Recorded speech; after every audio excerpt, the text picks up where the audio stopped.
2010 മുതൽ ജോലി ചെയ്യുന്നു. അസുഖമുണ്ട്, ഷുഗറിൻ്റെ അസുഖം, കാലൊന്നും വേദനയോ, കാലെപ്പോഴും വേദന. എനിക്ക് 4 പെൺമക്കളാണ്. ഭർത്താവ് മരിച്ചിട്ട് ഇപ്പം 1.5 വർഷമായി. ഇങ്ങനെ പോകുന്നു. ഇങ്ങനെയൊക്കെയുള്ള ജോലി ചെയ്യുന്നതുകൊണ്ട് മരുന്നൊക്കെ മേടിക്കാം. അങ്ങനെ കാര്യങ്ങൾ നടന്നു പോകുന്നു.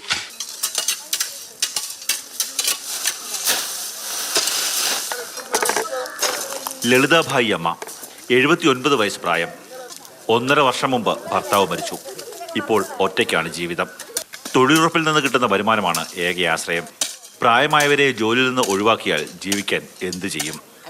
ആശങ്കയാണ് ആ കണ്ണുകളിൽ. ഈ ജോലി കൊണ്ടാണ് ജീവിക്കുന്നത്. വേറെ ആരും ഇല്ല, മക്കളൊന്നുമില്ല.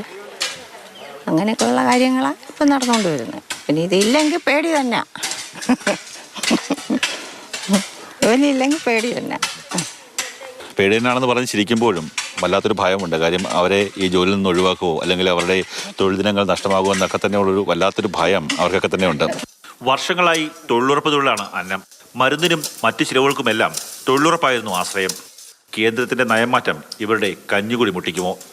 നേരത്തെ കേന്ദ്രം 90%, സംസ്ഥാനം 10% എന്ന രീതിയിലായിരുന്നു തൊഴിലുറപ്പിന്റെ ചിലവ് വഹിച്ചിരുന്നത്. എന്നാൽ ഇപ്പോഴത്തെ യഥാക്രമം 60-40 എന്നായി. അതായത് സംസ്ഥാനത്തിന്റെ ബാധ്യതയേറും. സംസ്ഥാനം സാമ്പത്തിക പ്രതിസന്ധിയിലായതിനാൽ അധിക ബാധ്യത താങ്ങാനാകില്ല. അതോടെ തൊഴിൽ ദിനങ്ങളുടെ എണ്ണം കുറയ്ക്കേണ്ടി വരും. ചുരുക്കത്തിൽ നിലവിൽ ലഭിക്കുന്ന തൊഴിൽ നഷ്ടമാകുമെന്നാണ് ആശങ്ക. പുതിയ നിയമത്തെക്കുറിച്ച് ജോലി ചെയ്യാതെ ഒരു മാർഗവും ഇല്ല ജീവിക്കാൻ.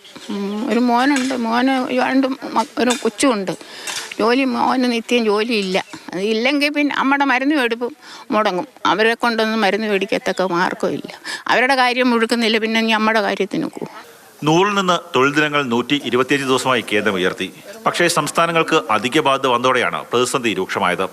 ഇതുപോലെ ആയിരക്കണക്കിന് അമ്മമാരും സഹോദരിമാരുമാണ് പുതിയ പരിഷ്കാരങ്ങളിൽ ആശങ്കപ്പെടുന്നത്. എന്തൊക്കെ പരിഷ്കാരം വരുത്തിയാലും തൊഴിൽ ദിനങ്ങൾ കൃത്യമാക്കണം. അതുമാത്രമാണ് ഇവർക്ക് പറയാനുള്ളത്. ക്യാമറമാൻ ഷാനോസ് പരീതിനൊപ്പം കണ്ണൻ നായർ, മാതൃഭൂമി ന്യൂസ്, കൊല്ലം.